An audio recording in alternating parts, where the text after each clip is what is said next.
semuanya itu rapat, tidak ada akses untuk cahaya matahari masuk. Di musim hujan seperti sekarang nih juga mereka itu seringkali mengalami banjir. Kalau banjir berarti Ibu di rumah aja seharian? Iya. Pengen nggak sih Bang pindah ke rumah atau gimana gitu? Pengen sih pengen, tapi gimana kita buat nyari uangnya kita susah. Makanya buat ngontrak apa kan kudu ada uang. Cilok pempek. Lagi itu ya sempet ada isu-isu gusur-gusur begitu ya takut.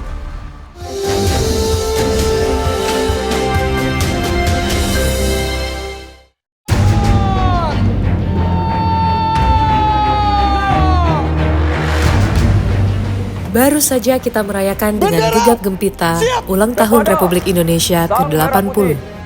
Upacara yang berlangsung dengan hikmat ditutup dengan berbagai tarian dan goyang bersama.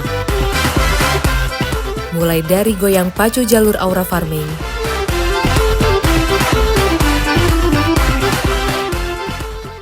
hingga goyang tabola Bali. Bahkan, Presiden Prabowo Subianto ikut bergoyang, membaur bersama para pengawal dan peserta.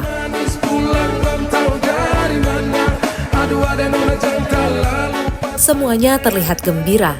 Sejenak kita melupakan kesulitan hidup yang ada.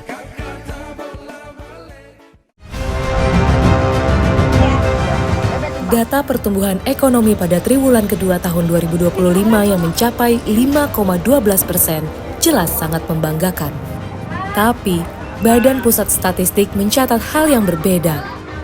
Hingga Maret 2025, ada 8,47% penduduk yang masuk kategori miskin ekstrim. Walau turun tipis dari tahun lalu, sekarang artinya masih ada 23,85 juta orang miskin di Indonesia. Mari kita lihat kondisi di Jakarta.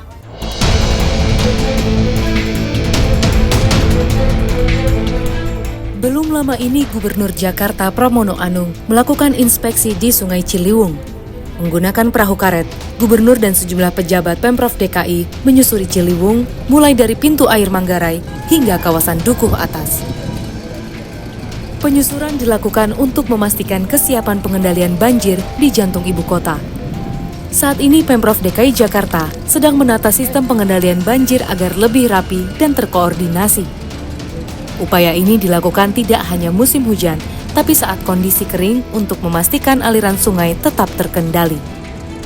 Ada satu pernyataan menarik dari Pak Gubernur, yaitu hendak menjadikan Ciliwung sebagai tempat nongkrong. Jajaran terkait, terutama asisten pembangunan, untuk sepanjang sungai ini nanti dirapikan, dikelola, dan dijadikan tempat orang bisa menikmati misalnya lah malam Sabtu, malam Minggunya di tempat ini, dan untuk itu harus diatur secara rapi.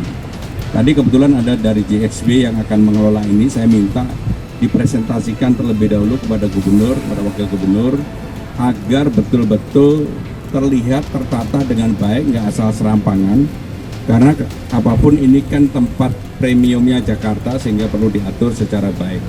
Sehingga dengan demikian saya meyakini mudah-mudahan dengan terobosan-terobosan yang kita lakukan ini akan membuat Jakarta menjadi semakin menarik bagi siapapun yang akan ke Jakarta atau bagi warga Jakarta sendiri.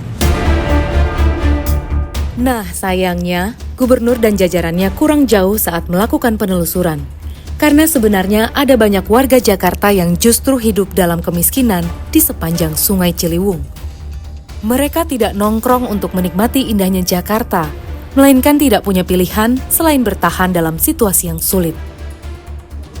Jangan mimpi untuk membeli rumah di Jakarta. Untuk menyewa rumah petak yang layak saja, banyak warga yang tak sanggup. Alhasil banyak di antara mereka yang hidup dalam lorong sempit dan gelap.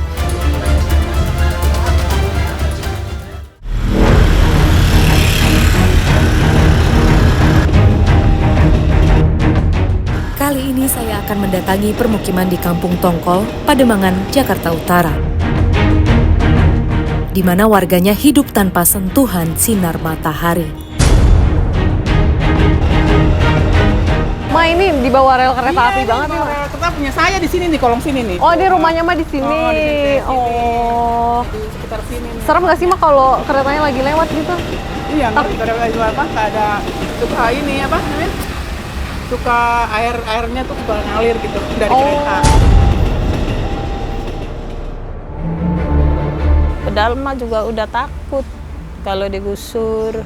Ya kalau digusur ya mau pulang kampung ya Neng ya. Di sini ngontrak kan duitnya nggak ada Neng.